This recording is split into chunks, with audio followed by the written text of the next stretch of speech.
পরিষ্কার পরিচ্ছন্ন বাড়িতেই মা লক্ষ্মীর বাস। সকাল ৬টা থেকে দুপুর ১২টার মধ্যে সমস্ত কাজ গুছিয়ে নিলাম।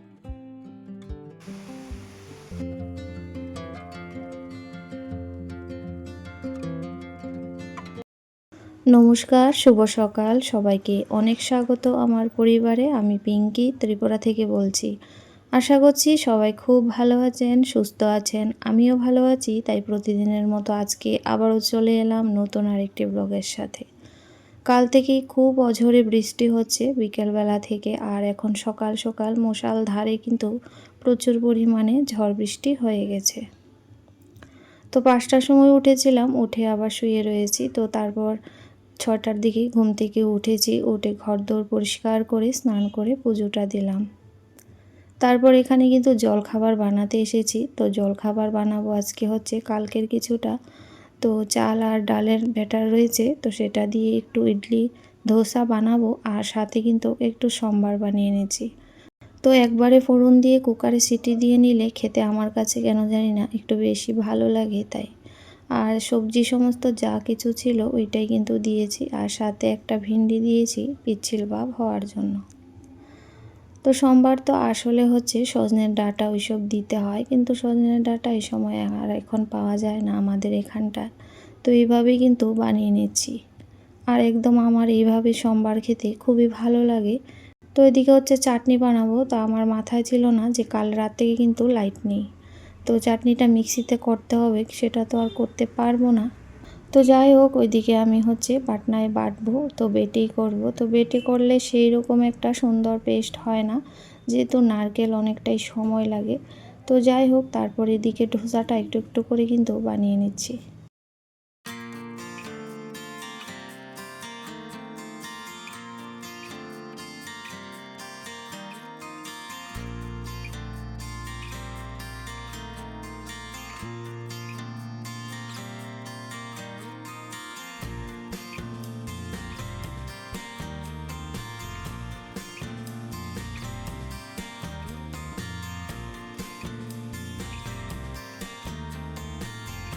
তো এদিকে হচ্ছে বাদামটা একটু ভেজে নিয়েছিলাম, সাথে নারকেলটা কেটে সাথে যে ডালটাকে একটু ভেজে নিয়েছিলাম। তো এদিকে সম্বারটা হয়ে গেছে, নামিয়ে নিয়েছি। আর ধোসাগুলো কিন্তু বানিয়ে নিয়েছি, আর সাথে কুকারের মধ্যে ওই 4টে বাটির মধ্যে 4টে কিন্তু ইডলি হবে, তো কুকারটায় দিয়ে দিয়েছি। আর ধোসাগুলি বানিয়ে নিচ্ছি। কালকেও 4টে বানিয়েছিলাম, কিন্তু কালকে 3টে বানিয়েছিলাম, খাওয়া হয়নি। তো যাই হোক, আজকে খাবো বলেই দিলাম। আর বাটনায় যতটুক পেরেছি ওই বেটে নিয়েছি, তারপর ফোড়ন দিলাম না। এভাবেই না খুব সুন্দর একটা সেন্ট আসছিল, যেহেতু বাদাম আর নারকেল ছিল সাথে।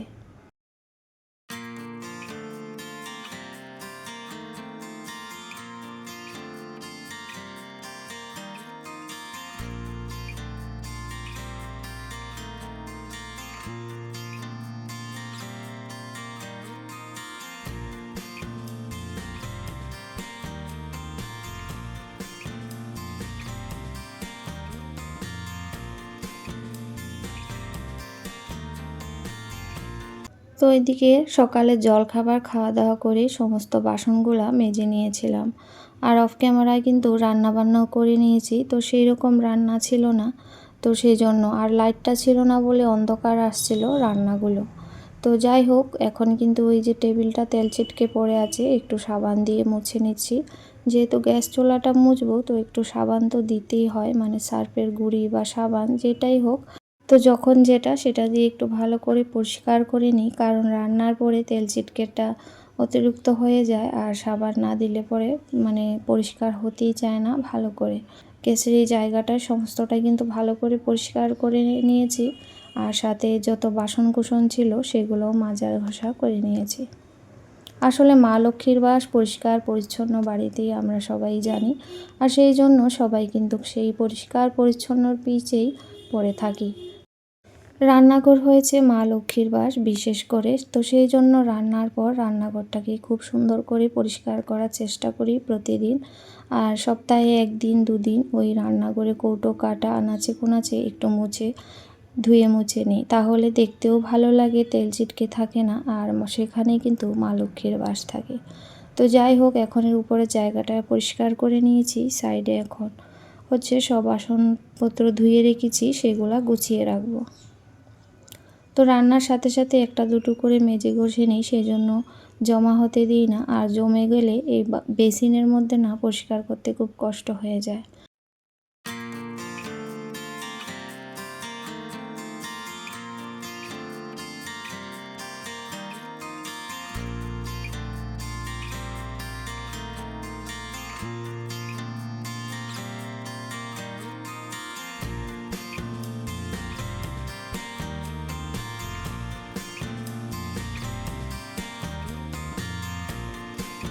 তো এখানে এই র্যাকটার মধ্যে প্রতিদিনই ধুলবালু পড়ে থাকে। ধুলবালি বলতে ওই উপরে যে পিলারটা আছে, পিলারের এক কোণাতে পিঁপড়ে মানে ছেদ করে করে উপর থেকে সমস্ত সিমেন্ট বালি ফেলে। তারপর প্রতিদিন কিন্তু এভাবে নোংরা হয়ে থাকে। তো প্রতিদিন তো করি না, দু একদিন পর পর করি। তো সেই জন্য কিন্তু ঢাকা দিয়ে রাখি কৌটাগুলা। তো এভাবে এখন পড়েছিল, তো একটু কিন্তু মুছে নিয়েছি, ভালো করে মুছে জায়গাগুলা জায়গায় রেখে দিলাম। আর এখানেও দেখলাম এলোমেলো হয়ে আছে জিনিসগুলা। তো রান্না করার সময় অনেক সময় তাড়াহুড়া করে নেই, কিন্তু রান্নার পরে তো সেগুলা গুছিয়ে রাখতে হয়। আর এখানে এক্সট্রা অনেক মশলাই আছে, যেমন মৌরি, তারপর হলুদ, বিট নুন, আরেকটা হয়েছে যেটা রক সল্ট, সেটা আছে, সোডা আছে, তারপর অনেক মশলাই অনেক কিছুই কিন্তু আছে। এটা হচ্ছে প্রতিদিন কাজে লাগে না, তো অনেক দিন লাগে। তো এখান থেকে নেই তাড়াহুড়ার সময়। তারপর এই যে এলোমেলো হওয়ার পর এখন কিন্তু কোনাটা গুছিয়ে রাখছি। আর মাঝে মধ্যে একটা সব কিছু নামিয়ে আবার মুছেও রাখি, ঝেড়ে মুছে। যেহেতু রান্নাঘর, তো কোনায় থাকলেও কি বা ধুলবালু কিন্তু ঠিকই পড়তেই থাকে।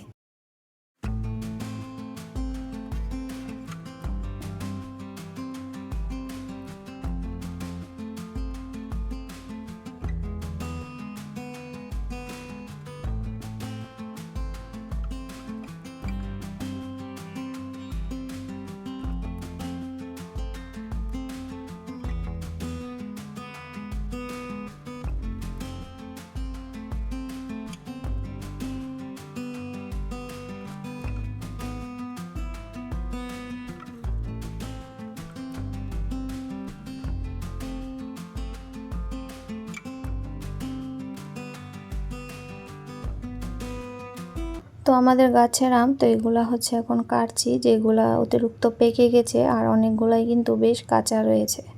যেহেতু পুকুরের পাড়ে সমস্ত আম কিন্তু পুকুরে পড়ে যায়, সেই জন্য একটু আগে থেকেই পেড়ে রাখলে ঘরের মধ্যে পাকে।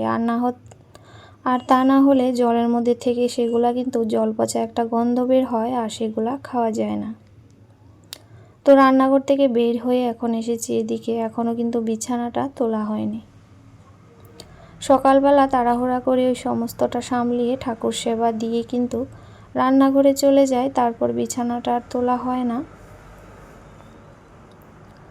তো কোনো দিন দেখা যায় সকালেও ঝেড়ে মুছে গুছিয়ে রাখি, আর কোনো দিন কিন্তু সময় হয় না। আর ওই ইডলি, ধোসা, তারপর সাম্বর, চাটনি এতগুলা বানাতে মানে এক পাহাড় সমান কিন্তু বাসনকুসন জমেছে। তো ওইগুলা করতে করতে না মানে রান্নাঘরেই দিনের অর্ধেক সময় যেন শেষ হয়ে যায় শুধু রান্না করতে করতে। আর ঘরের মধ্যে বিছানাটা যদি একটু পরিপাটি টান টান না থাকে কেমন লাগে, বেলা এতটা হয়ে গেছে। কিন্তু কি করা, ওই দিক গুছাতে গুছাতে এই দিকটা রয়ে যায়, আর কোনো সময় রান্নার সাথেও গুছিয়ে যায়। তো যাই হোক, এখন এই যে সুন্দর করে বিছানাটা গুছিয়ে নিলাম, তারপরেই বড়াগুলো করব। আর বড়া হচ্ছে খাওয়ার সময় যদি না করা হয় কিন্তু ভালো লাগে না, আগে থেকেই করে রাখলে ঠান্ডা হয়ে যায়। তো তার আগে একটা ভিডিওতে এরকম এই পাতার বড়াগুলা করেছিলাম, তখন কিন্তু কাকলি দিদিভাই বলেছিল যে এটা কিসের পাতা। আসলে এটা বনের মধ্যে হয় সেই পাতাগুলাই কিন্তু এগুলা। আর ওইটা কিছুটা ওল কচুর মতো, ওলের ডাঁটা যেরকম হয় সেম, কিন্তু ওলের ডাঁটা তো একটা হয়, এগুলা কিন্তু অনেকগুলি একসাথে ওঠে। নিচ থেকে হয়তো আলু থাকে, সে আলুটা থেকেই হয়তো হয়। আর এগুলা কিন্তু গরম ভাতের সাথে একদম কচি যে পাতাগুলা, একদম মানে কচি যে পাতাগুলা খেতে কিন্তু ভীষণই ভালো লাগে। আর এভাবে মুচমুচে বড়া হলে আর ভাতের সাথে বেশি কিছু লাগে না। সাথে কারকোল আলু ভাজা ছিল, ডাল করেছিলাম। আর ওই ডাঁটাগুলা যেই বন কচু, সেই কচুর ডাঁটাগুলো কিন্তু রান্না করেছিলাম। তো সেগুলো তো আর ছেলে খাবে না, সেজন্য দেইনি। তো ওকেই কিন্তু ভাতটা বেড়ে দিয়েছিলাম। তারপরে এই যে এখন আমি আলনাটা গুছিয়ে নিচ্ছি, কাপড় চোপড় বেশ পড়ে আছে। তো কাল থেকেই যেহেতু বৃষ্টি অনবরত হয়ে যাচ্ছে, সেরকম আর তো রৌদ্র নেই, সারাদিন থেমে থেমে ঝড় বৃষ্টি হচ্ছে।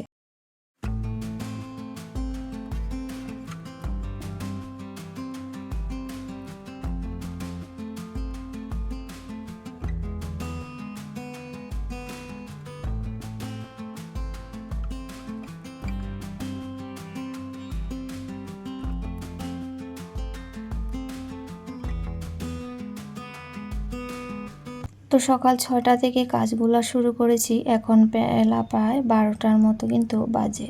তো আরও কাজ আছে, সমস্ত কাজ ভিডিও করতে গেলে অনেকটাই দেরি হয়ে যাবে। তো ভাবছি যে আজকের ভিডিওটা এখানেই শেষ করব, মানে এই কাজ অবধি।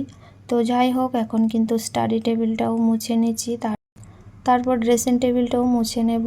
ধুলবালু প্রতিদিনই পড়ে, কিন্তু প্রতিদিন আমি করতেও পারি না, তো 2-3 দিন পর পর কিন্তু মুছি।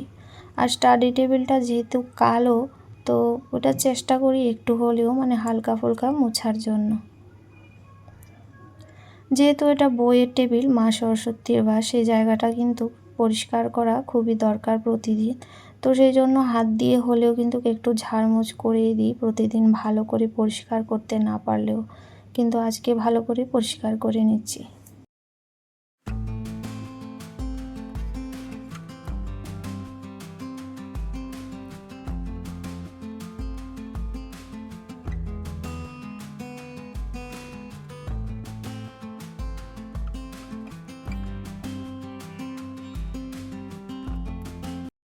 তো বন্ধুরা, আমার প্রতিদিনের লাইফস্টাইল ব্লগ আপনাদের ভিডিওটির কোনো অংশ যদি একটু ভালো লেগে থাকে, তবে চ্যানেলটিকে সাবস্ক্রাইব করে একটা লাইক করে দেবেন আর বেল আইকনটি প্রেস করে রাখবেন। আর প্রতিদিনের নিত্য নতুন ভিডিও ছাড়ার সাথে সাথেই আপনাদের সাথে চলে যাবে। আর পারলে ভিডিওটি শেয়ার করবেন আর হাইপ অপশানটাও কিন্তু ক্লিক করে দেবেন। তো যাই হোক, তারপরে এই যে মুষলধারে কিন্তু বৃষ্টি আবার নামলো, মানে ঝড় বৃষ্টি। আর কালকে তো এত পরিমাণ হয়েছে, মানে কিছুই কিন্তু দেখা যাচ্ছিল না, মানে ওইদিকে ঘর বাড়ি তারপর মন্দির একদম দেখা যাচ্ছিল না। যাই হোক, সবাই ভালো থাকবেন, সুস্থ থাকবেন। আজকের মতো এতটুকু।